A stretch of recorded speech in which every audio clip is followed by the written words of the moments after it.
Buongiorno, buonasera a tutti, io sono Elena e oggi proseguiamo il nostro viaggio col settimanale La moda illustrata del 1895.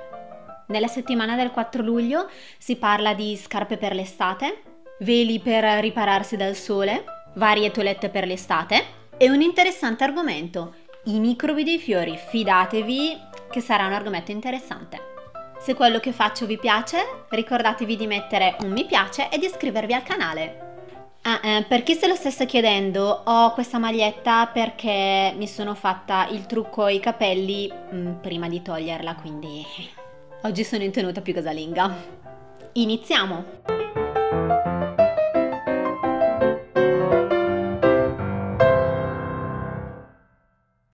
Corriere della moda. Le nostre toelette d'estate sono pressappoco organizzate e ritengo che tutti i punti importanti sono stati segnalati e commentati. Posso dunque occuparmi della questione dei dettagli, che ha sempre il suo valore. Parlo anzitutto della calzatura. Le mie lettrici sanno quale e quanta importanza vi si annetta. Ora, quest'anno la calzatura adottata per la campagna e per la spiaggia è la scarpetta allacciata o lo stivaletto montante di capretto color nocciola, tinta assolutamente distinta ed elegante, pelle fine e morbida, che ci fanno disprezzare il cuoio giallo duro al piede di aspetto volgare che abbiamo portato per tanto tempo. Per le escursioni, le lunghe passeggiate, le corse in montagna, fu immaginato uno stivaletto speciale che protegge meravigliosamente il piede e, pur tenendolo a posto, lo lascia comodo suo. La suola è larga, il tallone è basso. Questa nuova calzatura, detto stivaletto da minatore, è fatta di vitello fulvo e trova mezzo di restare elegante ad onta della sua estrema solidità. La scarpetta allacciata o da bottoni di capretto glacé, glacé vuol dire lucido, o terminata da una punta piccolissima verniciata, rimane la calzatura d'estate per eccellenza e quella che meglio completa le nostre toelette da città. La scarpetta inglese di vernice nera, allacciata o chiusa da un nastro che passa in una serie di occhielli, è forse più seducente, ma con un'apparenza di grande leggerezza ha l'inconveniente di essere estremamente calda. La piccola scarpetta scollata può mettersi in ogni circostanza e conserva sempre il suo privilegio di estrema eleganza.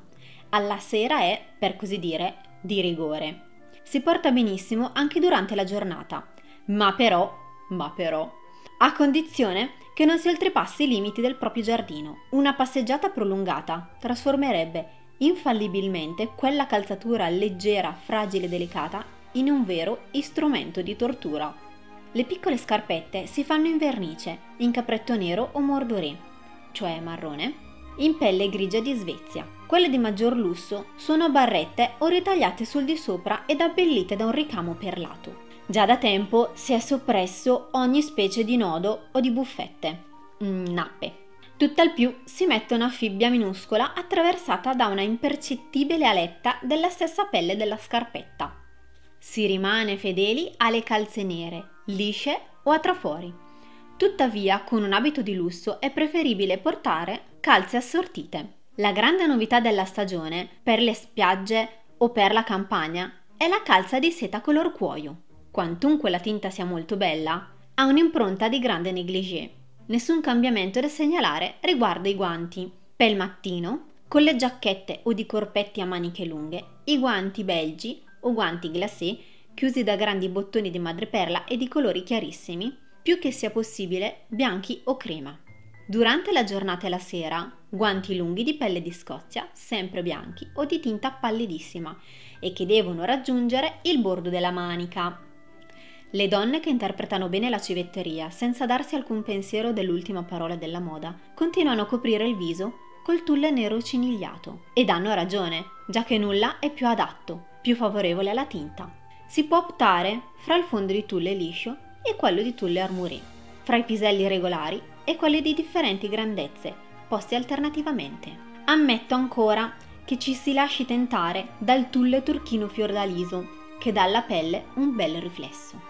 Quanto al tulle gismonda, violetto rossastro, quanto al tulle bianco a piselli neri, alla veletta bianca in applicazioni di Bruxelles e da quest'altra affatto nuova e delle più ricercate a piselli o fiorellini ricamati in greggio su fondo crema Con bordo bianco applicato, non posso credere davvero che una signora acconsenta allegramente a nascondere il bel viso sotto una simile maschera.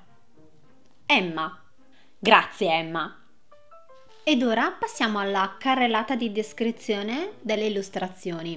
Vi ricordo che cerco di rendere queste descrizioni un po' più fruibili, ma se vi servono da citare come fonte fatemelo sapere qua nei commenti che ve li invio tranquillamente. Questa settimana in copertina abbiamo una toeletta di foulard di tinta chiara a fiorellini colorati, con la jupe, gonna, ricinta da un nastro di raso turchino chiaro a torna di rosette. Il corsetto è guarnito da merletto nero con lustrini iridescenti, avente ai lati una rosetta di nastro. Uguale merletto guarnisce al basso le maniche. Poi abbiamo una toeletta di taffetà rosso cangiante con fodera di seta. La gonna è guarnita davanti e sul retro all'altezza del bastole da 3 ordini di triplici orli. Il corsetto blusa ha pieghe davanti e di dietro ed è guarnito da un largo colletto di batista giallo ricamato. Le maniche sono provvedute da polsini che si chiudono mediante uncinetti e femminelle. Uncinetti e femminelle. Non l'ho mai sentito, è troppo carino. Poi abbiamo un paniere fatto di vimini intrecciati. Le pareti davanti e di dietro sono adornate da pezzi di stoffa bianca e di altri colori, fissati sul fondo ed abbelliti da punti di lana di diversi colori e di galloni stretti di cuoio cuciti mediante punti trasversali di seta più chiara. Fiocchi formati da strette strisce di stoffa completano il paniere. Poi abbiamo una toeletta di stoffa di seta grigio turchino chiaro broccata in rosa. La larga cintura pieghettata di nastro di velluto è adorna di 2 rosette da cui partono lunghe code. Il corsetto, che si chiude di dietro, ha un colletto di velluto con una rosetta. Davanti è disposto pieghe trattenute nel mezzo e la guarnizione è completata da alette di nastro di velluto adorne di lustrini d'argento. Abito con gonna di stoffa cangiante gialla e nera. Il corsetto è dello stesso tessuto a righe gialle, brune e nere. Si chiude davanti sotto le pieghe ed è adorno di un colletto di alette di taffetà bianco recinte di merletto. Poi abbiamo un grembiale, ora si dice grembiule, da giardino fatto di tela grigia, adorno di emblemi di low tennis, come la blusa che abbiamo visto nel video che vi lascerò qua in alto, guarnito di galloni rossi larghi 1,5 cm. Pettorina elegante che si porta con paltò aperti, giacchette eccetera. Il davanti, i lati ed il retro sono fatti di seta giallo-oro leggera. La si copre davanti con una garza giallo-oro e sulle pieghe increspate si pongono dei tramezzi di 2 cm di merletto di seta bianca, nei quali si passano 2 nastri giallo-oro ornati di piccoli nodi. Quando vediamo quei figurini con le giacchette aperte, noi pensiamo che sotto ci siano sempre delle camicie o delle bluse a manica lunga, e invece non è così. Le pettorine si usavano molto ed effettivamente erano molto comode. Ed ora abbiamo un bel gruppo e penso che la signora, la prima a sinistra, sia la padrona di casa perché è l'unica che non ha il cappello e ha una toeletta da riunioni. Quindi, toeletta da riunioni fatta di stoffa di seta verde nilo. La giuppa a strascico è adorna di grembiule, di merletto e di una cintura con nodo di nastro dello stesso colore. Il corpetto scollato è recinto da un merletto posto su stoffa di seta. Poi abbiamo un abito di seta chiara a disegno scozzese. Il corpetto è guarnito con nastro di seta nera, con un ricamo in bianco su trasparente di seta rosa e con arrecciature sempre di seta rosa. Poi abbiamo una toeletta semplice e graziosa di taffetà cangiante turchino chiaro e beige. La gonna termina in una cintura di nastro turchino chiaro, chiusa da un grande nodo. Ed il corpetto a blusa è guarnito davanti e di dietro con tramezzi di merletto guipure giallognoli. Abito di crepon turchino scuro, che consiste in un'ampia jupe ed in un corpetto a grandi maniche, i cui pezzi davanti sono disposti a pieghe guarniti di liste di velluto color beige e con merletto cordoncino giallognolo. Infine abbiamo un corpetto blusa fatto di stoffa di seta cangiante bruno turchino ed adorno di pezzi della stessa stoffa ricamata con seta bianca. Cintura e colletto ritto di stoffa di seta pieghettata con nodo. Cappello per signora fatto di grossa paglia bianca d'Italia ed è guarnito con rose e foglie. Ehi tu, sai qualcosa di specifico sulla paglia d'Italia? Faccelo sapere nei commenti qui sotto. Poi abbiamo un piccolo gruppo di colletti e polsini, punta di mussolina fina dell'India. La mussolina è disposta a pieghe finissime ed ogni punta è formata da triangoli regolari, riuniti da una cintura a trafori. Questi angoli vengono guarniti con merletto valensines ingiallito e increspato. Colletto e polsini fatti con la stessa tecnica di quello precedente, ma piegando la mussolina non a triangoli. Ed infine, per questo piccolo gruppo, abbiamo un colletto e polsini di tela bianca o colorata, chiusi da bottoni. Proseguiamo con un abito di tafta crema a disegno pompadour. Il corpetto è guarnito davanti da una larga piega doppia, adorna di bottoni d'acciaio, terminante sotto il colletto fatto di taffetà cangiante rosa e alla vita sotto una cintura della medesima stoffa. Questa cintura forma da un lato una rosetta, dei cappi lunghi e dei lembi che ricadono sulla jupe. Le maniche, terminate da volanti stretti, sono ornate anch'esse di bottoni d'acciaio. Ed infine, pellegrina a code, o collette, fatta di velluto nero, guarnita di un largo volante di merletto nero. La scolatura è guarnita con un'arricciatura di merletto più stretto, nella quale si pone un nodo di nastro di foil rosa. I lembi, fatti di merletto nero, sono foderati di nastro di foil rosa.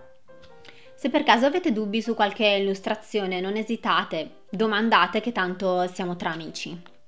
Ed ora proseguiamo con un argomento che può sembrare noioso ed invece si rivelerà molto interessante. I microbi dei fiori. La teoria del microbo diventa ogni giorno più spaventosa. Esso è dappertutto, nell'aria che noi respiriamo e nei cibi che mangiamo nel nostro stesso individuo. Un medico, non è molto, arrivò persino a domandare la soppressione del bacio perché, secondo lui, è una continua fonte di microbi, come la stretta di mano. Quando la scienza vi si mette, è terribilmente brutale. Addio poesia! Ed ecco che oggi, approfittando del momento nel quale i giardini fioriscono, nel quale tutti amano adornarsi dei fiori più belli e profumati, una falange di scienziati, chimici, medici, igienisti si accingono a studiare il fiore e finiscono per provare, dopo lunghi esperimenti, che esso non è sempre per noi l'amico squisito che si crede. Esso si rende colpevole di veri misfatti e in parecchi casi la nostra salute può venir messa in pericolo. Vi è il dottor Joel che ha citato i casi più strani. I profumi dei fiori provocano dei malanni alla laringe. Ecco per esempio una signora X di appena 20 anni essere subito assalita dalla tosse appena respira il profumo del lillà, dei giacinti, dei fiori di campo. E la serie dei casi continua. Un giorno è un baritono dell'opera che dopo aver dormito accanto a un enorme mazzo di lillà si sveglia con una tale raucedine da non poter cantare. Un'altra volta è May Kans che dopo aver trasformato il palcoscenico in un giardino, al terzo degli ugonotti, perde completamente la voce e non può più cantare. Il dottor Mackenzie parla di una signora che non poteva aspirare una rosa nel mese di maggio o giugno senza essere assalita dalla febbre delle rose. Per guarire doveva subito recarsi a riposare in una camera oscura. È sulla voce specialmente che i fiori possono avere una influenza. Si è già detto che dei cantanti, respirando il profumo dei fiori, erano divenuti completamente afoni. Un sapiente ha avuto l'idea di interrogare parecchi grandi artisti e quasi tutti hanno asserito che i fiori portano loro dei disturbi fortunatamente passeggeri. È già da gran tempo che i dottori Marie Gaudier avevano segnalato il caso di certe persone che avevano perduto la voce respirando il profumo di violetta o di muschio. Il dottor Jorel raccomanda ai direttori dei teatri lirici francesi di non lasciar penetrare nei camerini d'artisti alcun fiore. E il dottor Gohumeyer, professore del Conservatorio di Musica e di Declamazione, dava il seguente consiglio alle sue allieve. Io vi consiglio a evitare nelle vostre camere da letto i fiori dei profumi penetranti, e specialmente la violetta. Egli diceva che la violetta è uno dei fiori più dannosi alla voce. Chi l'avrebbe mai pensato? Questo fiore così modesto, capace di un'azione così villana. Come spiegare tali fenomeni? L'avviso della maggior parte dei sapienti è che principalmente sulle persone nervose il profumo dei fiori ha un'influenza dannosa. Per appoggiare il loro parere, citano i casi di una donna che era sufficiente il parlare di lillà perché immediatamente si sentisse male. Il dottore volle tentare un'esperienza. Uscì un istante e rientrò subito con una rosa in mano. La signora tossì, impallidì, fu assalita da febbre. Ebbene, la rosa era di carta. L'esperienza aveva così provato che in quel caso la suggestione era la sola causa del malanno. Ma la conclusione di questi fatti deve essere una condanna generale dei profumi dei fiori?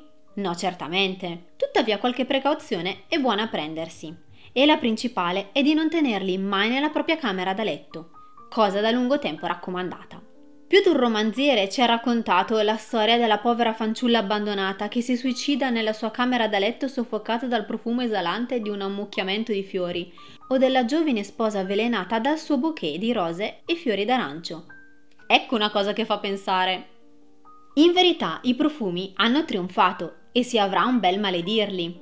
Per soddisfare i bisogni è necessario trovare altre sorgenti. La chimica ci è giunta e su a mercé si ottengono artificialmente profumi delicatissimi: violetta, verbene, lillà. Con olio e preparazioni chimiche si ha già la vaniglia e il muschio. Col tempo avremo la rosa e il garofano. Ve ne sarà di tutti i gusti, sta a ciascuno rendersi conto dell'azione che i profumi esercitano sul suo sistema nervoso. De Parville afferma che se questa azione è nociva per gli uni, può essere per gli altri, al contrario, uno stimolante dei più forti. Noi non andiamo più in là e diciamo che in tesi generale, se essi sono troppo forti, esercitano a lungo andare un'azione dannosa ai centri nervosi. Concludiamo. Sì, amiamo i fiori, ma non troppo da vicino. Lasciamoli all'aria o sul balcone o sulle finestre, mai per nessun motivo nella nostra camera da letto. Ecco il consiglio dei medici. Ma in quanto al proscriverli completamente, giammai. Vi ha il motto famoso di uno dei grandi generali francesi del secolo scorso. Si parlava di profumi davanti a lui e si raccontava che la Pompadour spendeva per fiori tutti gli anni circa $500.000 di franchi. Il valente soldato approvava, pur trovando la spesa esagerata. Finalmente disse: perbacco, lasciate fare, la polvere di riso farà sempre meno vittime che la polvere da cannone. Spero che questo video vi sia piaciuto, ma non è finita qui perché vi devo dare la soluzione della charada della settimana scorsa. La soluzione è dimane, il secondo principio del primiero. Mane, che vuol dire mattina, è il principio di, cioè giorno, e poscia del premier vive l'intero, cioè dopo il primo vive l'intero. L'intero, che significa domani mattina, vive dopo il primo pezzo, che vuol dire giorno. Comunque io quando leggo le soluzioni dico: ah, ok, ma non ci arriverei mai. Per oggi abbiamo finito. Se vi è piaciuto iscrivetevi al canale e ci vediamo nel prossimo video. Tenetevi forti, perché nel prossimo video si parlerà di un argomento: i corsetti estivi e il lavoro femminile. Tutto in un unico video. Tenetevi pronti. Ciao ciao!